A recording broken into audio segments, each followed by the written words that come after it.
All right, guys, welcome back. Today we're going to be looking at how to grow on Instagram. This will be a very, very broad overview of everything. Just to get started, my name is Austin Risser, and I currently run 2 Instagram pages. One is a personal brand, and the other one is a theme page called Masculine Central. If you don't know my story, I started the theme page, grew it to about 300,000 followers, then I was hacked, then I built the personal brand, got verified, got the old one back, and now I run them both again. I've gotten the old one up and running, and now it has officially crossed over 300,000 followers again after losing a ton while I was hacked. So without further ado, let's get into how I did it. Now, the 4 ways that we will be looking at today is your mindset, your actual content, the way you get ideas, and the systems you put in place to help you facilitate this process. And the first thing we'll be looking at is your mindset.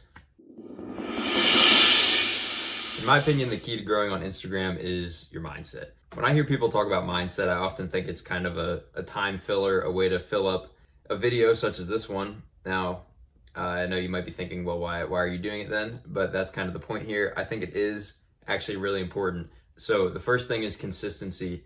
Everyone on Instagram is trying to go viral. So you're in competition with literally every single person that's trying to do that. And the thing that can set you apart is the amount that you post and the quality at which you do it, but the quality will come later.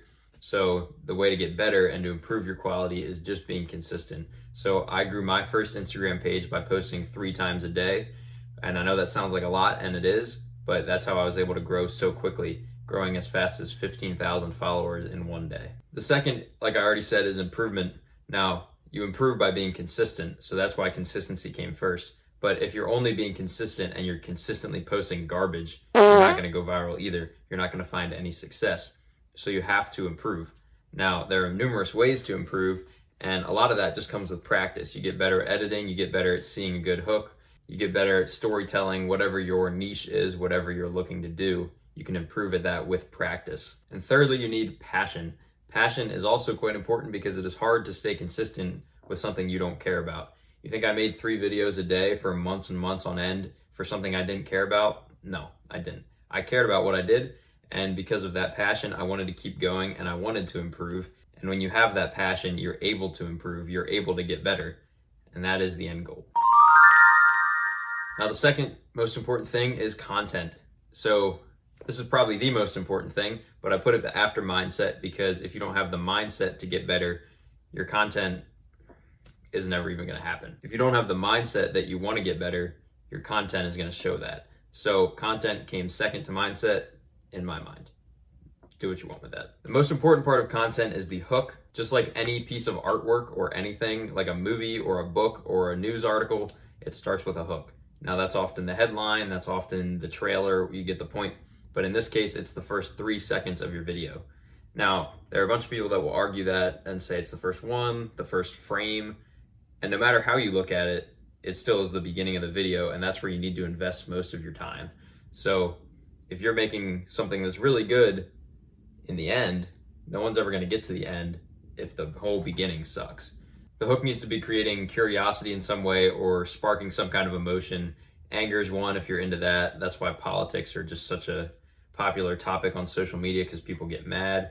Humor is another great one. These things take practice to actually be able to do, but that is the end goal of a hook, is to capture their attention in one form or another. Now, your video is also not going to do well if you make some big promises, such as making someone curious, making them angry. You get the point. If you do not deliver on that thing. So retention is the next point.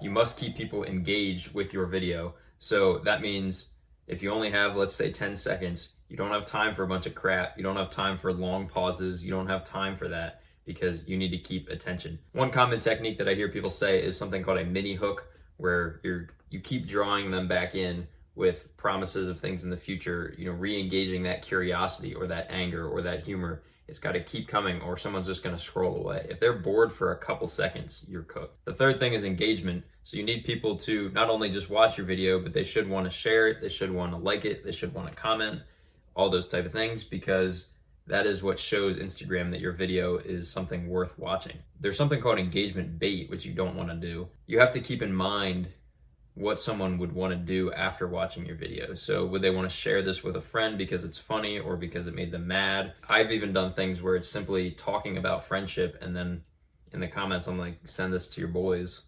And then those have gone viral because people just want to send it to their friends. You want to make people express with their thumbs that they do appreciate your video. Now, the third thing is ideas.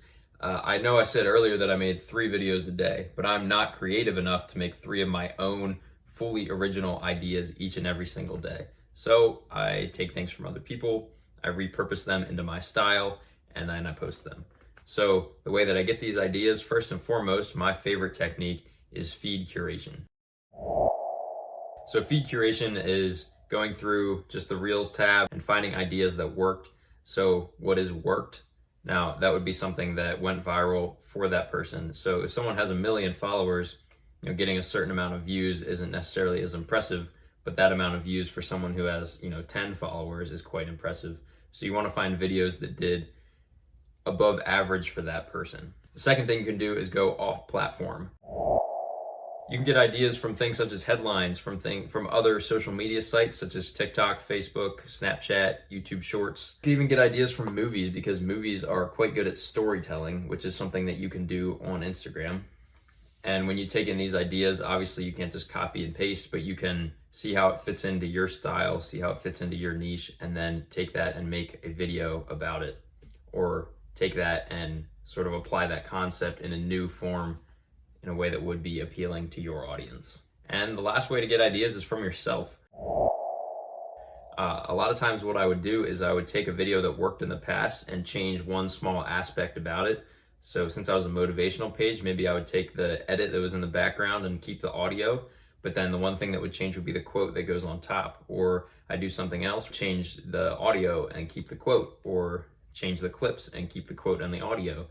And a lot of times these would do really, really well. And that's how I first got my start. I had one viral video and then I repurposed it in about 5 different ways.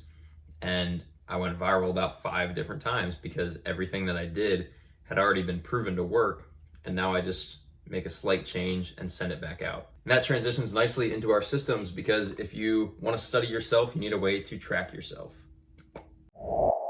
The first system you must implement is tracking your video performance, as well as tracking other things can also be helpful, such as ideas and that type of thing. So if you want to get started, I do have a free tracking document as well as an upgraded paid version, and I will link those in the description. But I like to track my video performance based on whatever Instagram tracks with. So for a while, they track things based off reach, but now they've switched to tracking on views. So I switched to tracking by views as well. And then I'll also track, you keep like the title, the date, and those type of things, but then was the audio trending? What was the name of the audio? What's the name of the video that you have? What's the, the coloration of your video? What's the speed of your video? Those type of things. And then when you go back through, you can break things down and see what's actually working for me in the broad sense, as well as I can go back and find what videos exactly worked and just repurpose those. And then I also, in the upgraded version of my tracking document, have graphs that will show this for you and show what works best, where you're getting a large chunk of your views from. The second system I like to use is scheduling. Now, Instagram had a lot of bugs with scheduling when they first implemented this feature, and I got terrible reach when I would schedule Reels. But when I started my second account, I was able to start scheduling and my reach was the same. So that's super nice because instead of having to actually be on my phone at the exact times that I wanted to post, I could schedule things out, and once I made my videos for the day, I have the rest of the day off.